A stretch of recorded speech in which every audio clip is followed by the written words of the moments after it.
Eh bien, bonjour à tous pour cette nouvelle quotidienne. Je me représente rapidement, Romain Fauché. Donc, je suis le directeur technique d'Asso Systèmes SolidWorks pour une large région qu'on appelle Euro-Ouest. C'est France, Iberia, Afrique et le Moyen-Orient. Donc, vous l'avez vu, on a commencé là par une petite coquille, mais c'est pas très grave. Donc, on l'a corrigé en live. Donc, pour cette quotidienne, je suis accompagné de Pierre-Yves Moreau de la société Visiative. Bonjour. Bonjour Pierre-Yves, éminent spécialiste en draft site. Donc, je vais te laisser te présenter. Donc Pierre Moreau, Visiative, consultant à propos des solutions CAO d'Asso et SolidWorks et puis DraftSight. Et donc, ça fait combien de temps que tu es chez Visiative? Un certain temps, donc ça fait plus de 20 ans. Plus de 20 ans. Bon, ok. Donc, je vois que tu as vu un grand nombre de versions de SolidWorks, la naissance aussi de DraftSight, sans doute. Absolument, absolument. Donc, Ok, donc là, on va. oui, je t'en prie. Non, je voulais Oui. dire qu'on allait justement commencer par brosser un portrait de l'historique de DraftSight en regardant un petit peu ce qui s'est passé avant. Mais je te laisse finir ton introduction. Non, mais c'est ça. Donc, c'était un petit peu le plan de cette présentation. Donc, tu vas nous présenter l'historique, ensuite nous présenter DraftSight, et enfin, donc là, on a la chance ces jours-ci. On a la chance ces jours-ci d'avoir eu la sortie de DraftSight 2020 avec son lot d'améliorations, et j'ai cru comprendre que tu allais y venir à la fin de la présentation. Voilà, on va parler un petit peu de DraftSight 2020. Oui. Alors, sachez qu'à propos de DraftSight 2020, on fera une quotidienne spéciale DraftSight 2020 où on ira un peu plus dans le détail dans toutes les nouveautés et on ne parlera que de la version 2020. Et ça, je vous attends la semaine prochaine. Donc, on va faire une invitation. Ce sera le même lien que celle-ci, mais on fera une invitation un peu plus large pour avoir des utilisateurs du monde et ouvrir une session de questions-réponses à la fin de la présentation.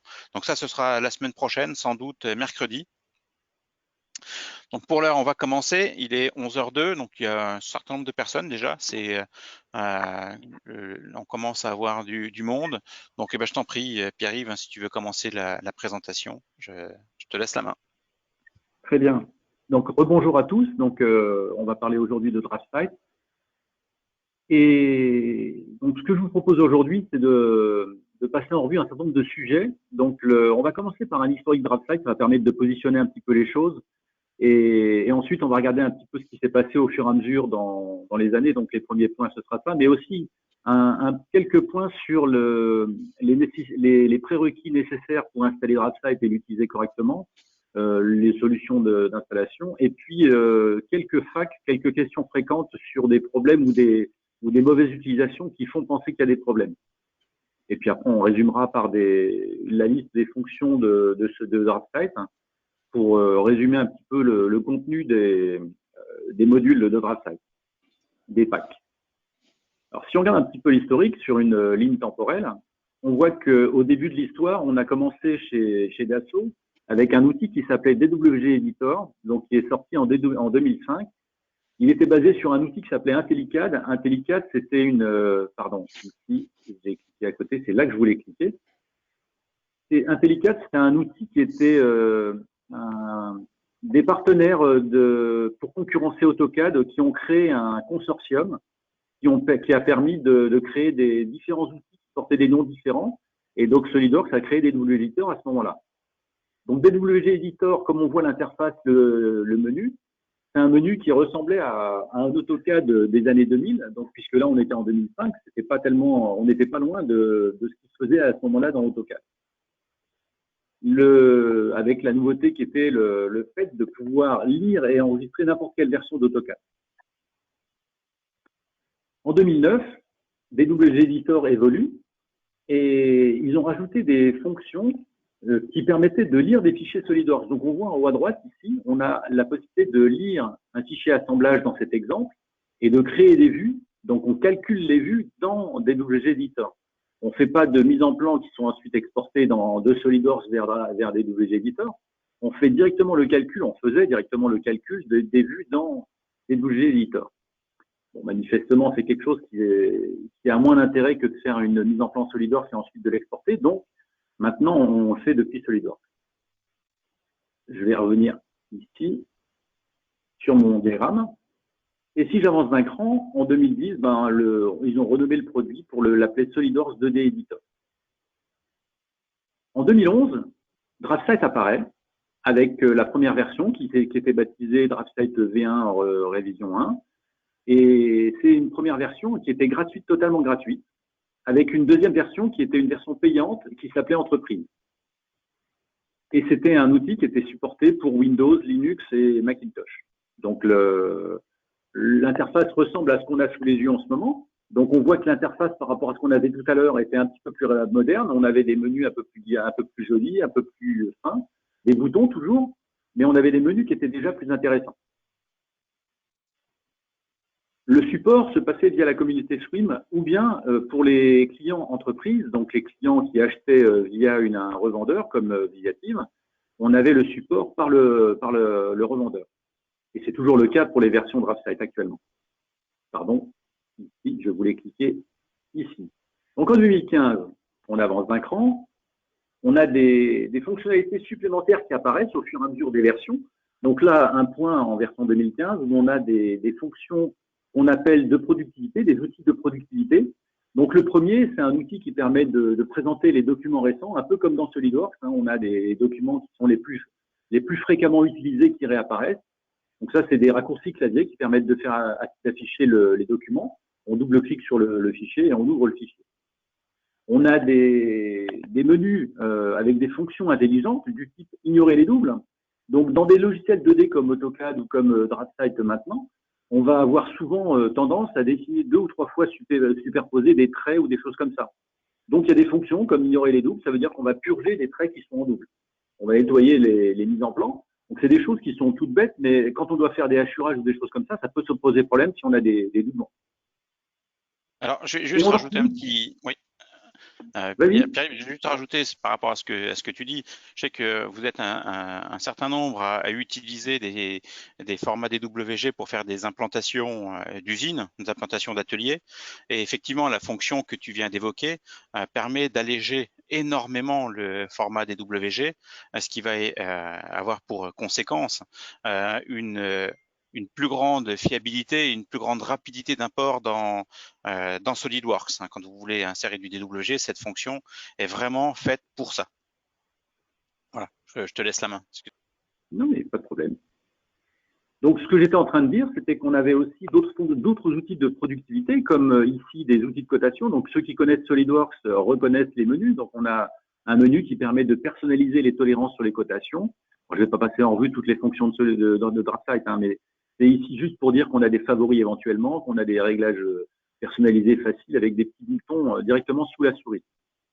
On va retrouver les fonctions d'ajustement intelligent, donc les fonctions quand on dessine des contours, on va ici glisser la souris et toutes les entités qui vont être traversées vont être coupées. Donc ça permet de tracer plus rapidement et plus facilement. Pareil, on va avoir des menus qui sont des menus avec une roue qui permet de lancer des commandes directement sans avoir besoin de cliquer dans les menus ou de taper des commandes au clavier. Donc c'est plusieurs manières de travailler différentes pour les utilisateurs qui ont des habitudes différentes. Et puis un outil qui s'appelle Toolbox qui permet d'avoir une boîte à outils de composants standards, donc des vis, des écrous, des roues, des rondelles, pour dessiner en vue de dessus, en vue de face ou autre chose, en suivant différentes normes. Alors, je vais avancer un petit peu. Donc, en 2016, l'interface ruban, alors je suis passé un peu plus vite pour la version 2015, je n'ai pas fait réellement les boutons comme on l'avait en 2015, mais je l'ai fait avec les rubans déjà. En 2019, donc la première nouveauté, c'est que la version standard de DraftSight n'est plus gratuite, elle est payante. Et puis, on a la version Linux qui n'est plus disponible. Donc, en 2019, on va trouver les les trois packages qui existaient, enfin, on avait deux packages jusqu'à maintenant, qui étaient le standard et le professionnel. Et on a un nouveau package qui apparaît, c'est le package premium. Donc, le package premium qui est sur la droite, qui rajoute des outils 3D et des outils de contraintes 2D dimensionnelles et géométriques. La version standard en rouge n'est plus gratuite. Et le support pour ces licences achetées sur Internet se passe via le site Internet de la communauté DraftSight. Pour les licences qui sont les licences entreprises, on va avoir un nouveau package qui s'appelle Entreprise Plus, qui est le pendant, là, donc l'équivalent de la licence qu'on avait en premium sur la page d'avant. Et on va trouver pareil, la version en bleu, c'est la version entreprise, qui a les mêmes fonctionnalités que la version professionnelle qu'on a vue avant. Et on va avoir ici l'ajout, c'est le fait de pouvoir travailler cette fois avec des licences réseau et d'avoir un support hotline qui est disponible. La différence entre ces licences entreprises et ces licences et les licences achetées sur Internet, c'est le fait d'avoir principalement la licence réseau et le support hotline. Et la licence réseau, ça vous permet d'optimiser le coût de vos licences, puisque les licences sont flottantes. On peut avoir 5 licences pour 10 utilisateurs ou quelque chose comme ça, par exemple. En 2019, toujours, donc on avait les deux grosses nouveautés de la version Premium ou Entreprise Plus, qui sont les contraintes en 2D. Donc on voit bien ici dans le menu qu'on a des contraintes géométriques, donc des parallélismes, des perpendicularités, des coaxialités, etc., qui sont des tolérances géométriques, des contraintes géométriques. Et on a des contraintes dimensionnelles, donc des longueurs avec des paramètres. Et donc, on arrive sur des contours, on voit ici des icônes avec des parallèles, des tangences, des perpendicularités, des choses comme ça. Et on peut mettre des codes qui vont être accrochés sur les contours pour dimensionner un contour qu'on pourra ensuite utiliser en 3D, comme on le voit en dessous, avec des fonctions diverses de modélisation 3D. Les fonctions de modélisation 3D, donc on trouve pas mal de fonctions, donc la fonction de base extrusion, révolution, et puis des lissages, et puis d'autres fonctions du type pousser-tirer. Donc push-pull, c'est juste vous attrapez une face d'un solide et on peut la déformer en tirant dessus. Ou des balayages, des lissages. Donc des fonctions de modification type chanfrein, rayon, ou on peut modéliser aussi, c'est ce qu'on va voir tout à l'heure dans une petite vidéo rapide, des objets volumiques avec des primitifs 3D, donc des boîtes, des cylindres, des cônes ou des choses comme ça. Alors, une petite présentation que vous pouvez trouver sur le site internet de l'ASSO, de DraftSight, c'est la présentation de l'ensemble des fonctions de modélisation. Très très rapide, mais ça permet de voir qu'on peut, à partir de questions, on va récupérer des contours, faire des révolutions, faire des contours, faire des extrusions, des révolutions et qu'on peut avoir besoin de faire. On voit aussi qu'on est connecté avec le logiciel Home by Me. Donc Home by Me, c'est un logiciel qui permet de faire de l'architecture et de récupérer de monter des murs très facilement, de les intégrer, de faire des simulations, des visites virtuelles, enfin beaucoup de choses. Et on voit que c'est du vrai 3D, donc on peut l'utiliser pour faire l'impression 3D. Alors ici, il y a quelque chose d'intéressant aussi, c'est le fait que on a fait une pièce dans DraftSight, c'est un vrai 3D qu'on a pu exporter ici pour le passer dans SolidWorks. Et dans SolidWorks, on continue le travail dans DraftSight, enfin le travail de la pièce 3D en faisant de la simulation pour vérifier la résistance. Donc c'est juste pour préciser que on va vraiment, c'est du vrai 3D, c'est pas des objets bizarres. On peut travailler avec et faire un certain nombre de choses de simulation ou d'impression 3D ou des choses comme ça. Et donc là, on a un exemple avec un ensemble 3D un peu plus copieux d'architecture. Donc si on continue avec quelques exemples, je ne vais pas regarder en détail les fonctionnalités, mais ici, un petit rappel, on a des menus, on peut avoir des menus sous forme de boutons comme classiques, ou bien des menus déroulants avec des onglets, donc des menus rubans modernes. Et ici, on a choisi le menu 3D, donc dans la version Entreprise Plus ou dans la version Premium, on peut avoir ces menus-là, la version 3D. Et donc, à partir du moment où on est en 3D, on va pouvoir créer des objets. Donc là, on va créer un objet, quelque chose de pas très ambitieux, on va créer une boîte. Donc, une boîte, on va rentrer des coordonnées en relatif ou en absolu à la façon AutoCAD. Donc, on a rentré les différentes coordonnées et la hauteur. Bon, pour voir la hauteur, il va falloir qu'on puisse changer d'orientation. Donc, on va trouver tous les outils d'orientation logique, hein, donc avec des manipulations d'orientation, des manipulations de vue standard ou des choses comme ça. Dans cet exemple, on va continuer en faisant un deuxième volume sur le premier, donc qui est accroché sur l'extrémité ici et puis sur l'arête sur la droite. On va s'accrocher ici, au plus proche, avec une hauteur définie. Donc en ce moment, ce qu'on a, c'est deux objets, donc on va les fusionner. Celui-ci et celui-là. Et donc, on voit bien que les arêtes ont disparu. On a bien fusionné les deux volumes. Et si on fait un rendu de cet objet, on va avoir un volume unique. Et donc, on peut, de cette façon-là, travailler. Donc, on va juste faire ici une opération pour finir avec des chanfreins. Mais on voit qu'on a un certain nombre de fonctions qui peuvent être des fonctions d'ajout ou de suppression de matière, des rayons, des congés, des chanfreins et différentes choses. Je ne vais pas passer en détail toutes les fonctions 3D. Je vais juste regarder le début d'une construction où on passerait cette fois sous forme d'une extrusion, mais sous forme d'une esquisse. Donc on va faire on va commencer une esquisse.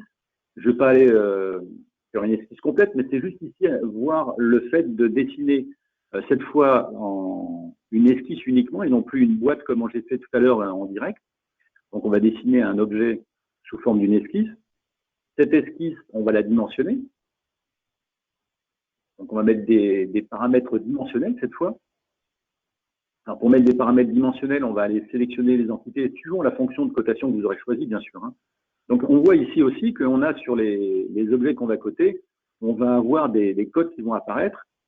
Donc, avec la variable ici D1, et puis on aura D2 qui va apparaître ici sur la deuxième cote.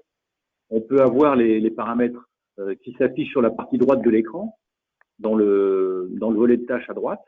Et on va, de cette façon-là, avoir des paramètres et éventuellement, ces paramètres, on va pouvoir les modifier en cliquant sur les paramètres ici.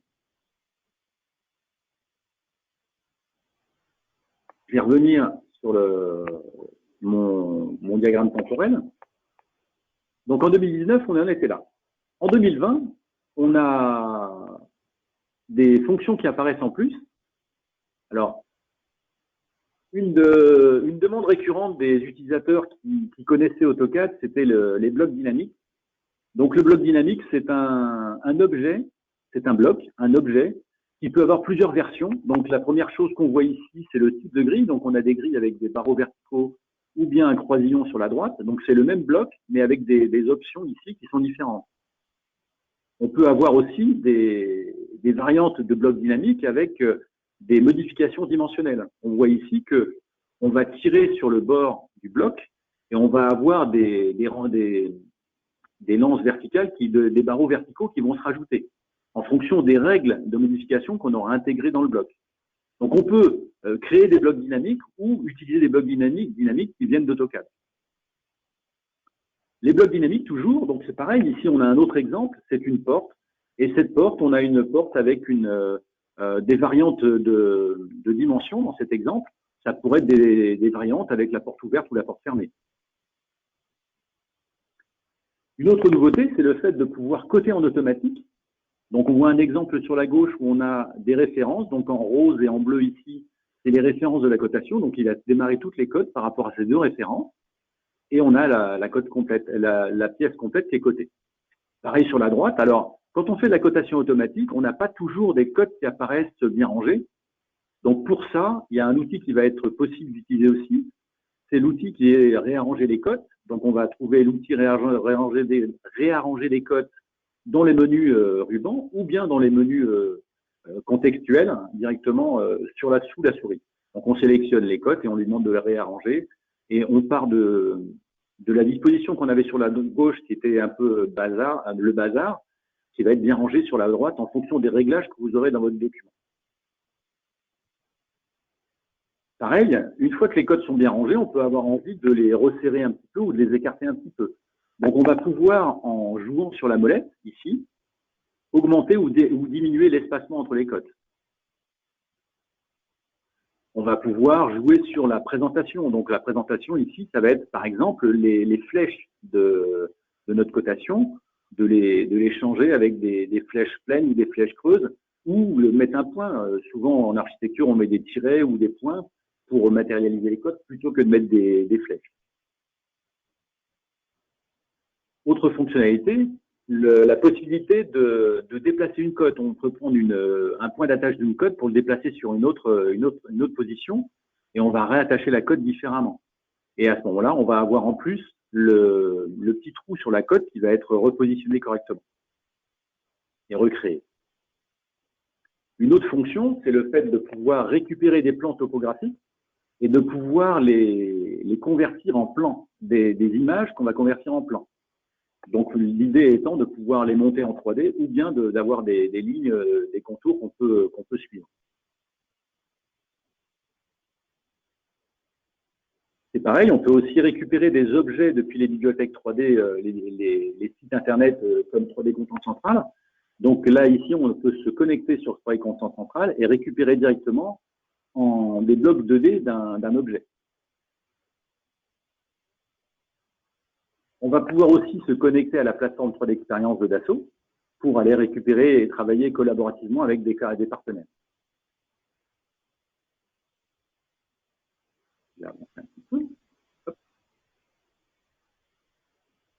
On va avoir aussi prochainement, alors on n'a pas de date pour le moment, mais on va avoir prochainement une version cloud. Donc une version cloud, c'est une version qui va être sur Internet. Donc qui dit une version sur Internet dit que on va avoir la possibilité d'utiliser le DraftSight dans un navigateur Internet. Et donc, on n'aura plus aucune installation à faire sur le poste. Et ça veut dire aussi qu'on pourra utiliser DraftSight sur un Macintosh, sur un PC, sur autre chose, Linux éventuellement, pour travailler. Et on n'est pas dépendant d'une installation particulière. Voilà. Pour la partie historique, je vais m'arrêter là-dessus. Je vais continuer avec un certain nombre de sujets. Donc, on va commencer par les prérequis. Alors, les prérequis, c'est important parce que de temps en temps, on se dit qu'il y a des choses qui ne marchent pas bien, des choses qui… on fait passer des mauvais réglages comme étant des bugs. Et typiquement ici, il y a plusieurs prérequis. Donc, le système, bien sûr. La mémoire, donc là, c'est la mémoire 8 Go, c'est une taille mémoire recommandée. C'est pas forcément un minimum, hein, ça dépendra du type de document que vous allez traiter. On verra tout à l'heure un exemple. Et puis, bien sûr, de l'espace disque, mais surtout, il faut une carte graphique qui supporte le 3D. Si vous n'avez pas de carte graphique 3D, vous pourrez avoir des problèmes de saccade ou de tremblement ou différents problèmes de ce type-là. Je voudrais juste rajouter aussi un point là-dessus, c'est que si vous n'avez pas la carte graphique qui correspond, alors c'est assez large hein, parce qu'on ne recommande pas une carte graphique particulière, on recommande juste une carte qui supporte l'OpenGL version à minima 3.2. Donc si vous n'avez pas ces cartes graphiques-là, lorsque vous faites des publications en PDF, vous pouvez avoir eh bien, des résultats qui ne correspondent pas à la vue que vous avez sur votre écran DWG, sur votre fichier DWG dans DraftSight. Hein. Donc ça, c'est vraiment important d'avoir une carte qui répond à cette norme OpenGL version 3.2 minimum. OK. Donc pareil, hein, après on a des prérequis. Si vous êtes utilisateur Macintosh, on aura des prérequis pour les Macintosh. Donc c'est pareil, on a besoin d'avoir une carte graphique. C'est le même problème que précédemment. Donc Linux, on l'a dit tout à l'heure, hein, enfin je ne l'ai pas dit complètement, mais Linux c'est fini, il n'y a plus de version Linux, mais probablement que la bonne solution ce sera d'utiliser la version cloud dès qu'elle sera disponible. La disponibilité de la version, oui. Oui. Je vais rajouter juste un petit point sur si tu peux revenir juste en arrière. Bon là, évidemment, avec ce qui se passe, on a pris un peu de retard concernant la version cloud. Quand on parle de version cloud, c'est une version, alors j'ai utilisé un mot très informatique, hein, c'est une version SaaS, donc sans aucune installation. Ça veut dire qu'avec un login password, vous avez accès ici à à des outils d'édition et de création de format DWG sur n'importe quel appareil, c'est-à-dire que ce soit une tablette, un téléphone, un PC, un Mac, une machine sous Linux. Vous avez accès à tous les outils ici d'édition, de visualisation, d'impression, de création, de gestion des calques, etc., etc. Sans faire aucune installation. Donc ça devait être disponible ces jours-ci. Évidemment, on a pris un peu de retard, hein. Je pense que ce sera pour la rentrée, pour septembre maintenant. Donc c'est une offre cloud combinée à des outils de la 3D expérience. Donc si vous avez suivi les précédentes la quotidienne, on vous a présenté 3D Drive, on vous a présenté les outils de la 3D expérience. Donc comme vous le voyez ici à l'écran, c'est totalement intégré. Le DraftSight version cloud, full cloud, est totalement intégré à la 3D expérience. Et en fait, c'est une apps de la 3D expérience que l'on vient utiliser pour bien travailler sur ces formats DWG. Donc ça, je vais essayer de vous en montrer un peu plus la semaine prochaine. J'ai bien essayé en fonction de la disponibilité des serveurs, puisque aujourd'hui, comme le produit n'a pas été introduit, on privilégie bien la puissance et le stockage pour tous les clients qui utilisent la plateforme, je dirais, telle qu'elle existait avant le confinement. Donc c'est pour ça qu'on retarde. Mais sachez que cette offre-là est totalement accessible et ne sera d'ailleurs accessible que via la plateforme 3D Experience. Voilà, je te redonne la main.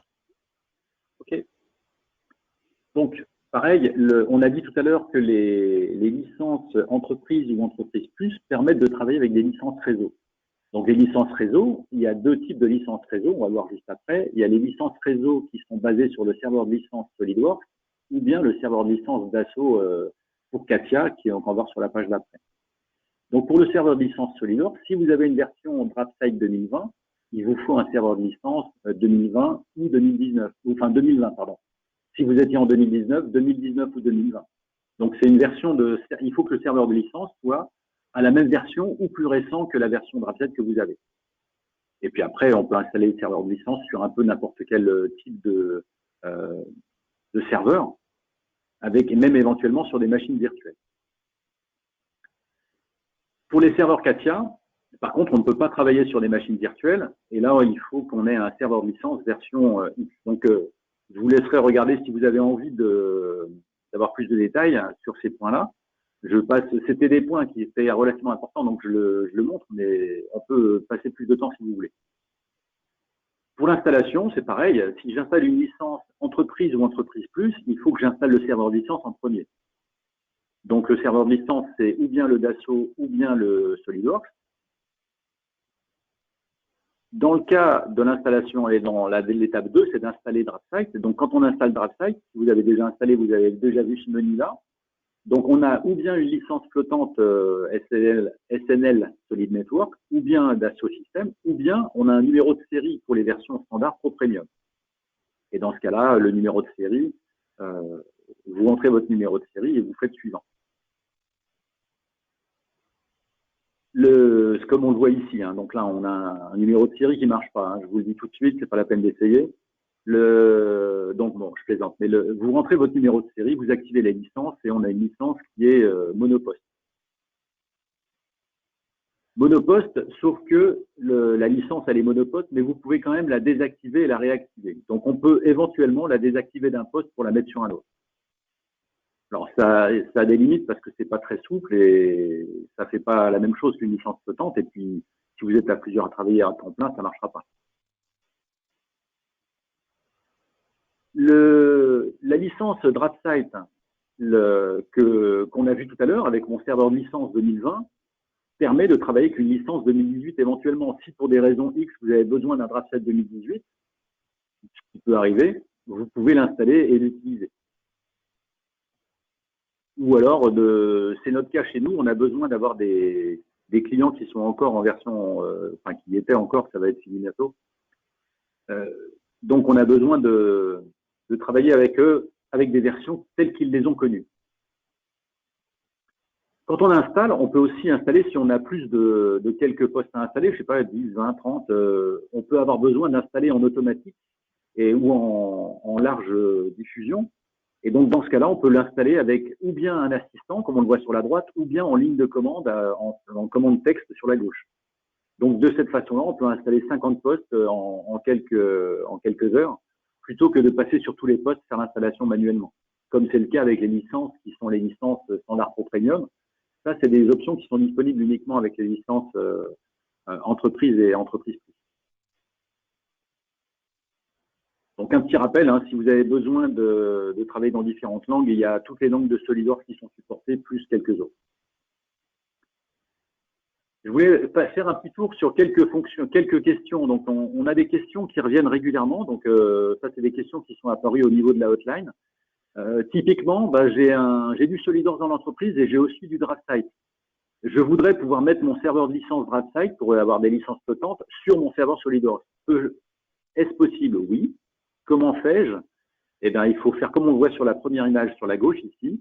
Vous allez mettre une virgule, mettre le numéro de série DraftSight et faire suivant, suivant, suivant, activer, et vous allez avoir une licence DraftSight qui va être intégrée sur le même serveur que le serveur SolidWorks.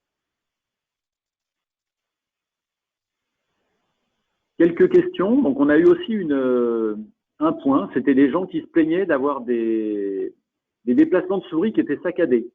Donc, c'était un problème qui était causé par les souris 3D connexion. Mais ça peut peut-être arriver sur d'autres souris particulières ou des choses comme ça pourrait peut-être arriver. Donc, question de pilote incompatible.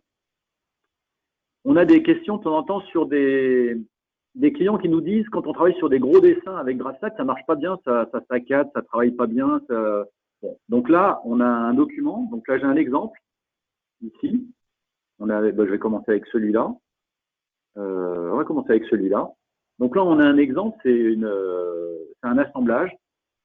Donc, on a un assemblage de SolidWorks qui a été converti en AutoCAD. On a fait un plan avec 3 vues. Hein. Donc ici, on a des vues perspectives et puis des vues orthogonales. Hein. Donc, vue de dessus, vue de face. Donc, c'est un document qui est relativement lourd. Hein. On a quand même un plan qui est une taille importante. On va regarder tout à l'heure sur celui-là la taille du plan. Ici, on a un plan qui est une section dans le plan. Si je rajoute ici des choses comme des cotes, je vais mettre une cote sur cette chose-là. Ici, on voit qu'on peut travailler correctement. On peut travailler confortablement, entre guillemets. Il faudrait que je sache faire une cote, surtout. Hein, donc ici, on voit qu'on peut travailler confortablement, il n'y a pas de problème, alors que le plan, c'est quand même un plan important. Si je viens sur le plan ici, c'est le même que tout à l'heure, sauf qu'il est en double. Donc, on a multiplié par 2 le nombre de composants dans le plan. Alors, forcément, quand on passe d'une fenêtre à l'autre, c'est pas instantané parce que il faut qu'il recharge les données de la feuille 1, de la feuille 2. Mais on voit qu'ici, quand je travaille, quand je déplace, quand je zoome, quand je me promène sur mon plan, ça se comporte de façon assez confortable et je peux travailler de façon simple. Il n'y a pas de problème particulier. Hein, les fonctionnalités, on va les avoir très facilement de cette façon-là.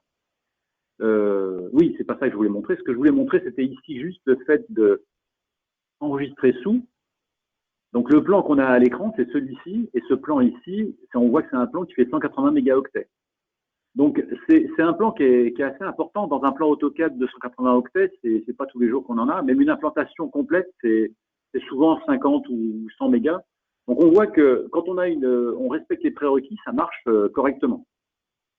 Je voulais juste le repréciser parce que c'est quelque chose qui n'est pas toujours bien compris.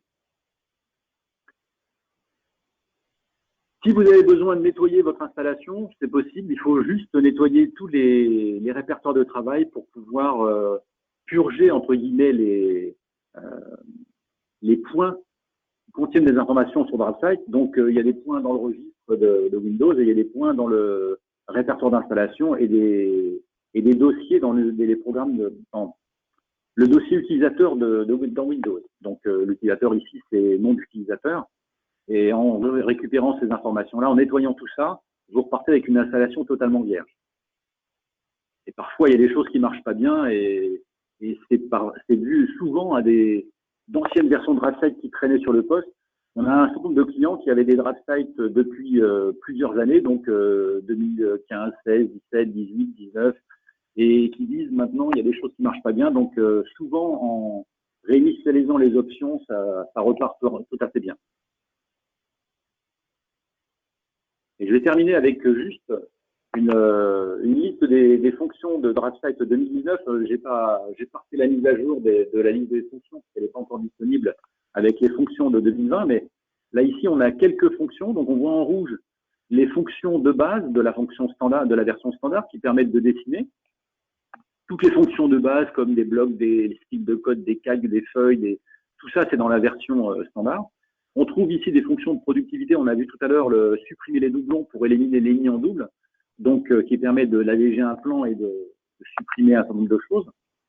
Et on trouve ensuite en bleu toutes les fonctions de productivité qui sont dans la version entreprise ou la version professionnelle, avec des outils d'impression automatisée, l'ouverture vers la programmation, l'intégration vers d'autres logiciels, le PDM pour les gens qui utilisent le PDM de SolidWorks, l'intégration de la Pro Experience, l'intégration avec d'autres outils comme l'électricité Electrical, et puis d'autres outils de productivité, on en a aperçu quelques-uns tout à l'heure, et ensuite les outils de 3D.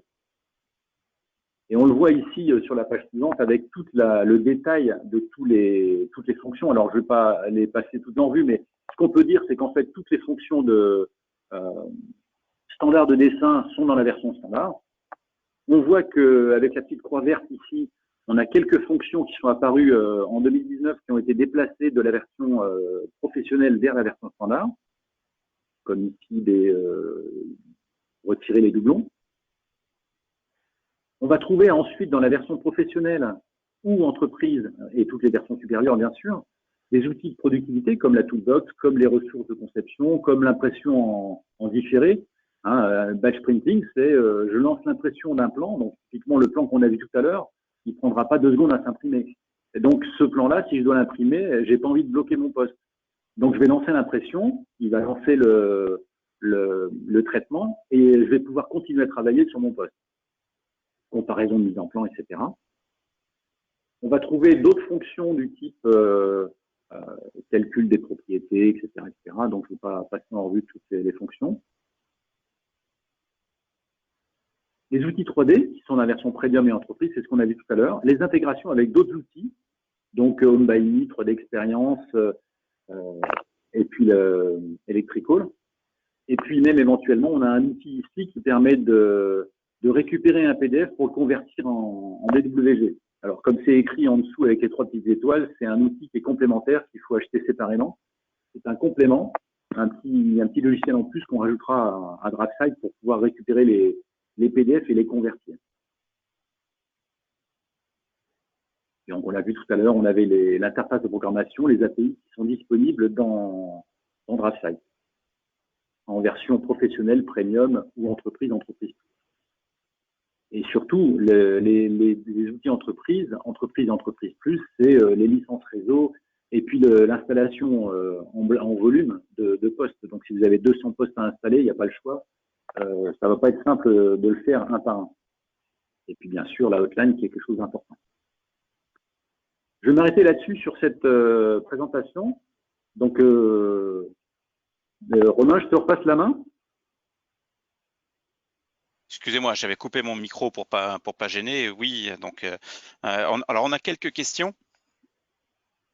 Est-ce qu'il existe une rétrocompatibilité entre SolidWorks et DraftSight? Donc j'explique un petit peu. C'est ce que tu avais présenté en préambule. En fait, la capacité à faire ces mises en plan dans DraftSight et de mettre à jour le DWG lorsque le 3D a été modifié. Donc là, je vais répondre directement à la question. Non, on a retiré ces fonctionnalités-là depuis, ça fait combien de temps? Ça fait une dizaine d'années maintenant. Je crois que c'est en 2010. Depuis la sortie de DraftSight, en fait. Voilà, c'est ça. Alors, par contre, l'inverse est vrai. Donc, vous êtes en capacité de mettre à jour automatiquement un DWG qui a été inséré dans SolidWorks en plan dans une pièce ou dans un assemblage. Et là, on a la capacité à garder le lien entre les deux et à faire cette mise à jour dynamique. Donc, mais de la mise en plan du 2D vers DraftSight, c'est une fonctionnalité que nous n'avons plus de disponible.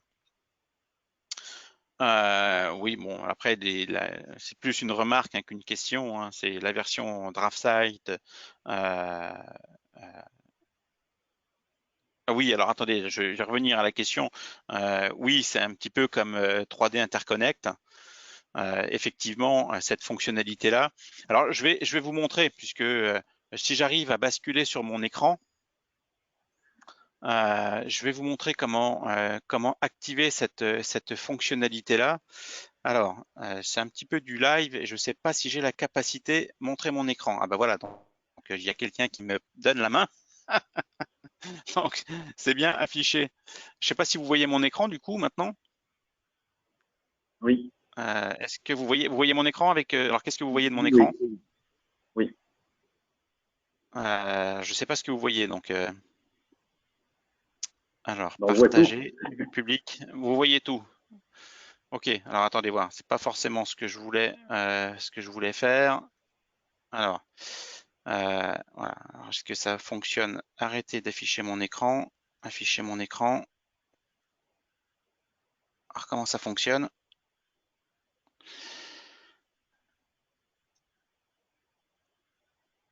Je vois pas ce que vous voyez en fait. Donc, On voit est-ce celui-ci. que vous voyez mon SolidWorks? Vous voyez Oui. SolidWorks? C'est bon? Ok. Alors je vais essayer de déplacer un peu tout ça. Hein. Bon, c'est les joies du direct, hein, comme on dit. Donc là, en fait, pour insérer un DWG, c'est très très simple. Alors je vais le faire dans une pièce, hein, mais peu importe. Donc vous avez la capacité soit de faire un fichier ouvrir et on va prendre un fichier DWG que je vais réaliser à l'instant avec DraftSight. Alors peu importe la version, on s'en fiche. Hein, DraftSight, hein, ça fonctionne évidemment avec du format DWG. Hein, c'est pas nécessairement avec DraftSight. Hein. Donc je vais faire quelque chose de simple hein, pour aller vite parce que j'avais pas prévu. Ok, voilà. Donc je fais juste une petite pièce. Enfin une pièce, pardon, un rectangle. Je vais mettre ça sur le bureau et puis no name, ça ira très bien. Voilà. Ok. Donc, je vais créer en fait ici un nouveau fichier. Alors, il y a plein de possibilités pour faire ça. Hein. Vous pouvez le faire comme ça avec un fichier ouvrir, avec il y a différentes possibilités. Et là, je vais en fait tout simplement utiliser ma boîte de dialogue ici des blocs, barre d'outils blocs. Voilà. Et je vais insérer tout simplement un bloc ici sur un plan. Et donc, je vais parcourir sur une esquisse, un plan, un assemblage, enfin vous le mettez où vous voulez, peu importe. Donc là, je vais aller sur mon bureau, voilà, parce que j'enregistrais ça. Et là, je vais prendre le fichier DWG. Donc je vais récupérer ce fichier.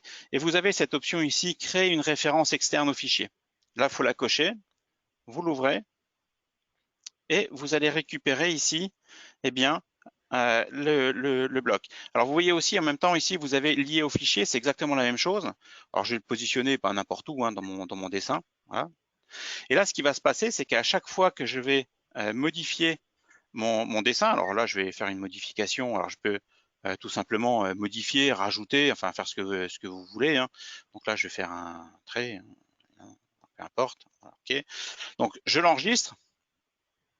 Je reviens sur SolidWorks et là vous voyez qu'il y a une petite mise à jour qui va être demandée hein, et donc là ben, vous pouvez tout simplement eh bien, faire la mise à jour et il va relire la référence et remettre le DWG en lien avec le fichier SolidWorks. Donc c'est très très simple. Évidemment, bon après vous pouvez faire des extrusions, vous pouvez faire ce que vous voulez dessus. Hein. Oui, évidemment. Voilà, on va choisir travailler correctement. Voilà. Et vous avez votre pièce qui est ici votre pièce qui est liée à un fichier DWG.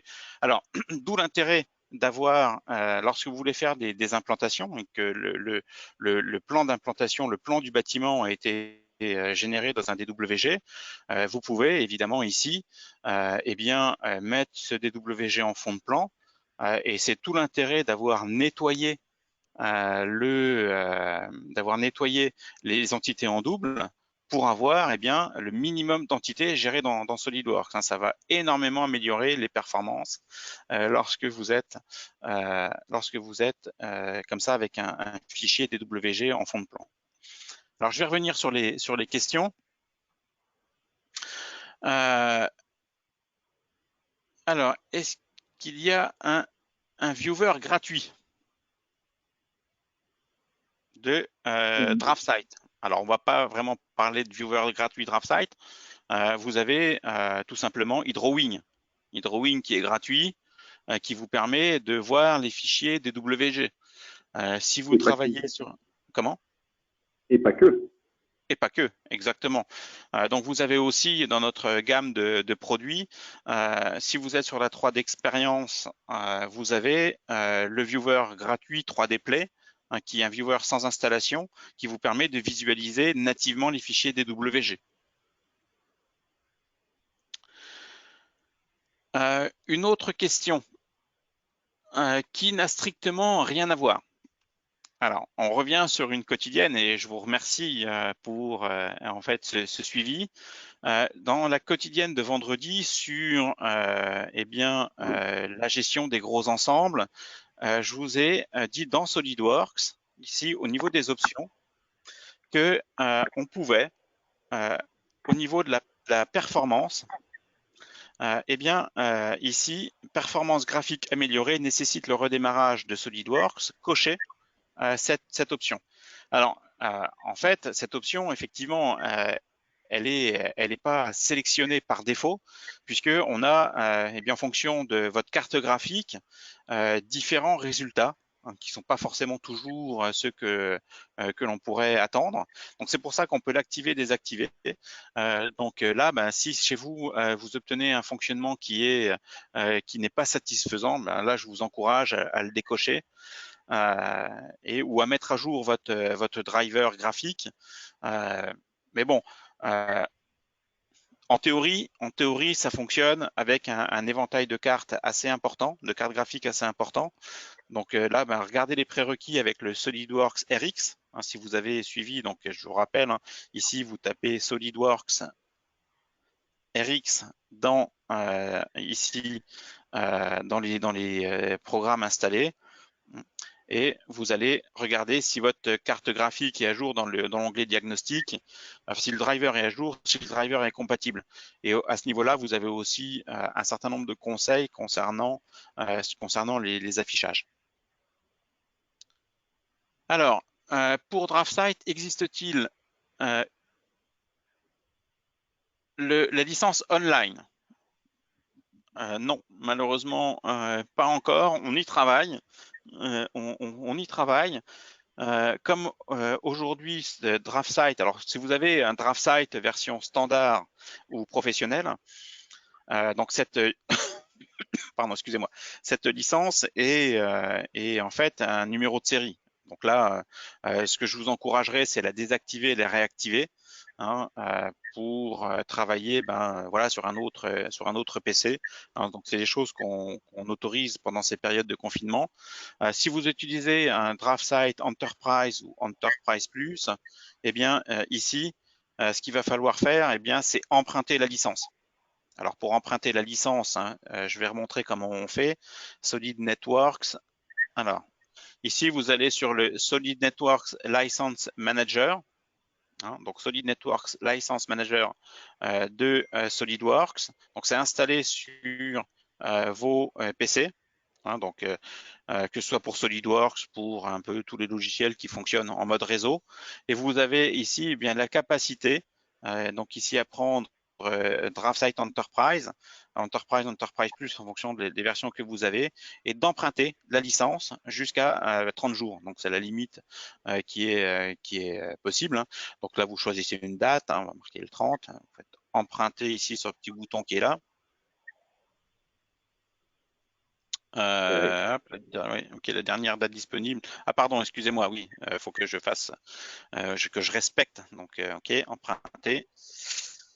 Oh, voilà, donc c'est très simple. Donc il faut respecter l'ordre, hein. Donc ça, c'est la quotidienne numéro 1, où on détaille tout, en fait, tout ce cheminement pour emprunter des licences. Mais à la question, existe-t-il eh bien, une licence online? Pas pour l'instant. Euh,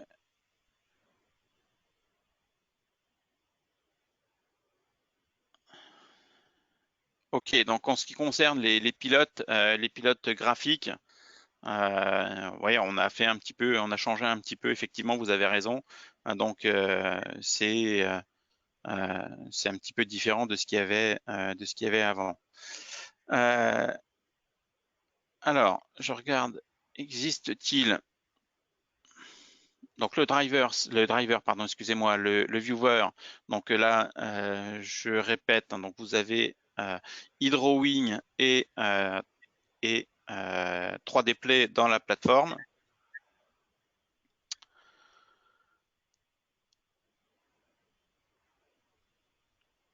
Alors, est-ce nouveau en SolidWorks 2020 la référence entre DraftSight et DWG? Donc, ce que je vous ai montré ici, non, c'est pas nouveau. En fait, ces fonctionnalités-là, elles existent. Je ne saurais pas vous dire depuis quand, mais ça fait plus de 10 ans que ça existe. Donc, dispo, pièces, assemblage, mise en plan. Alors, de mémoire, si je vais dans Fichier ouvrir, je vais prendre un DWG. DWG. Alors, DWG,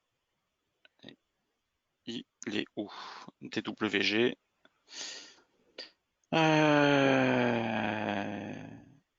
DWG. Pièce. Pièce, tu le vois? Un petit Il peu est là, il d'aide. est remonte, au milieu, remonte, remonte, Remonte. encore. Ah, Stop. excusez-moi, oui, en plus, voilà. Après, voilà. Donc, j'attends mes nouvelles lunettes, hein. Donc, j'espère que je les aurai d'ici peu. Voilà, donc si vous faites un fichier, ici, fichier ouvrir DWG, donc ici, importer dans une pièce en tant que, vous avez esquisse 2D, importer en tant que référence, ça fait exactement la même chose. Hein. Ça fait exactement ce que j'ai fait là. Alors, la petite différence, c'est que moi, là, j'ai pu positionner dans le plan. Ici, vous avez un assistant qui vous permet eh bien, de nettoyer, de choisir les calques, de faire un certain nombre d'autres actions, de fusionner les points. Ici, c'est important si vous voulez faire du volume derrière. Eh bien, des fois, il est important de bien fusionner les points. Donc, les deux méthodes sont valables, hein, soit avec la fonction bloc, soit avec le fichier ici importé DWG DXF. Vous avez évidemment la capacité à, à lier les deux, hein, à lier le DWG au fichier SolidWorks. Alors, où trouver 3D Play? Ah, c'est une très bonne question. Donc, où trouver 3D Play? Donc, pour trouver 3D Play, il faut vous créer un ID un identifiant pardon, sur la 3D expérience. Alors pour créer un identifiant sur la 3D expérience, ici je vais, voilà, vous faut aller sur le site de Dassault, 3ds.com, voilà, excusez-moi. Donc on va aller ici dans About 3ds, et puis vous avez ici la 3D expérience. Alors 3D expérience plateforme, 3D expérience plateforme. Et donc là, vous vous créez en fait juste un login password. C'est totalement gratuit. Ça va vous donner accès à, eh bien, j'irais trois grands types d'applications. Donc la première application qui est 3D Drive. Hein, donc là, je vais parvenir dessus. On en a parlé sur les précédentes la quotidienne. 3D Drive, hein, c'est un drive sur le net qui vous permet ici gratuitement de stocker 5 gigas de données avec une capacité à reconnaître les structures des fichiers 3D SolidWorks. Donc ça, première application, 3 gigas de stockage. Deuxième application, donc c'est en fait un système de communauté, de blog qui vous permet notamment de converser avec des utilisateurs SolidWorks et ou DraftSight. Donc vous avez des communautés qui sont ouvertes et des communautés publiques sur lesquelles vous pouvez poser des questions, interagir les uns avec les autres. Et la troisième application que vous allez avoir, c'est 3D Play. Alors moi j'ai déjà un login, donc je vais aller directement dessus. Donc une fois que vous avez votre accès à 3D Play, alors je vais prendre quelque chose qui est totalement vide ici. Donc pour avoir accès à 3D Play, donc il faut utiliser le compas que vous avez ici, qui vous donne accès aux différents. Alors j'ai beaucoup d'applications, je suis désolé. J'ai un compte. Donc vous avez ici 3D Drive. Donc 3D Drive, lorsque vous cliquez dessus, vous avez l'ensemble de vos fichiers. C'est un petit peu, je vais faire un raccourci malheureux, mais c'est un peu un Dropbox, un Google Drive qui vous permet d'accéder à vos données. Donc vous avez vos données ici. Et à côté de ça, alors vous allez accéder aussi à vos données via l'explorateur Windows. Ici, l'explorateur Windows, il est apparu sur mon autre écran. Donc ici, j'ai mon explorateur Windows qui se met en route, voilà. Et vous avez ici la capacité à travailler sur des dossiers avec une synchronisation temps réel avec la plateforme. Pour 3D Play, il faut aller sur la partie 3D du compas et vous avez 3D Play. Donc c'est simple, vous faites votre 3D Play et vous allez soit glisser déposer un fichier depuis votre espace disque ou depuis votre 3D Drive, hein, si les fichiers sont dans le 3D Drive. Donc là, je vais aller ici directement chercher un fichier. Voilà. Alors, je vais regarder ce que j'ai dedans. Donc ça voit plein de types de fichiers différents. Ici, moi, je vais prendre ça. Hein, voilà. 3D Play. Ah, non, il veut pas. Donc je vais faire mon 3D Play comme ça. Voilà. 3D Play. Voilà. C'est quand on fait toujours des présentations. Donc c'est très simple hein, pour l'utiliser. Donc je rappelle, hein, il y a eu plusieurs quotidiennes qui ont été faites sur ce sujet. Ici, voilà, je vais agrandir un petit peu. Voilà, je vais reprendre mon fichier qui était là. Voilà. Voilà, vous faites un glisser-déposer. J'ai pas de DWG dedans, mais peu importe. Vous faites un glisser-déposer. Et là, vous avez bien accès à votre viewer. Vous pouvez prendre des codes, vous pouvez faire un certain nombre de choses via 3D Play. Alors, le gros avantage de 3D Play, hein, c'est que bon, déjà, il est gratuit comme HydroWing, mais aussi 3D Play, il est sans installation. Hein, donc là, vous pouvez l'utiliser, je dirais, sur n'importe quel appareil. En fait, il suffit simplement d'avoir une connexion à Internet. Et si vous voulez échanger des fichiers avec un prestataire, avec un donneur d'ordre, enfin vers l'extérieur, la personne, elle a juste à se créer un identifiant. Vous partagez votre disque ici, votre espace 3D Drive avec, alors je vais prendre par exemple celui-ci, hein, et donc vous pouvez évidemment le partager, disponible en français, hein. Vous pouvez le partager soit par lien, soit avec un groupe.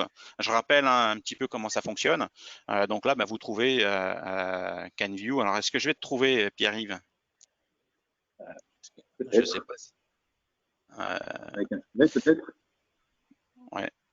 Alors, si je fais ça, non. Alors, t'es pas dans mon, t'es pas dans PY Moreau. Oui. Je sais pas. PY. Moreau. Non. Ok. Bon. Il veut pas. Donc là, évidemment, faut qu'on soit sur la même plateforme. C'est une sécurité complémentaire. Donc je peux partager comme ça ou alors simplement l'envoyer par lien hein, ici. Donc là, il va créer un lien et je vais pouvoir partager mon disque, mon fichier via un email. Voilà. Mon disque via un email et là l'échanger avec qui je veux. Et donc cette personne doit avoir un accès juste Internet, pas nécessairement un compte. Évidemment, si elle a un compte 3D expérience gratuit ou payant, peu importe, hein, eh bien, elle aura la même interface que moi avec toutes ses fonctionnalités.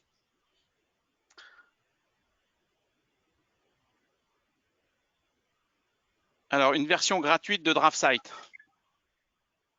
Donc ça, c'est une autre Non, question. Une version gratuite de DraftSight, je pense pas. c'est fini.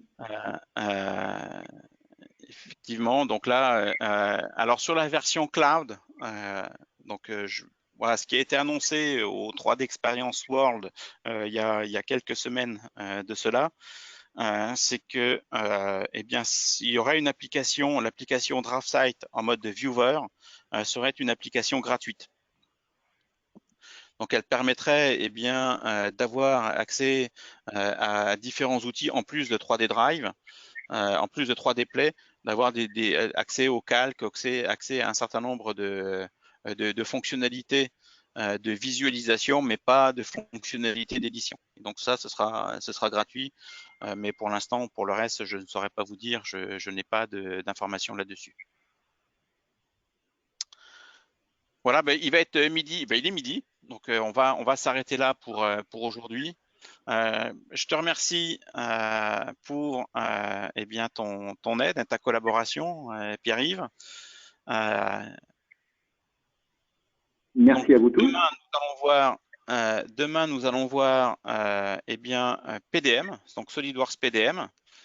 Et ben, je vous souhaite une bonne fin de journée. Merci à vous.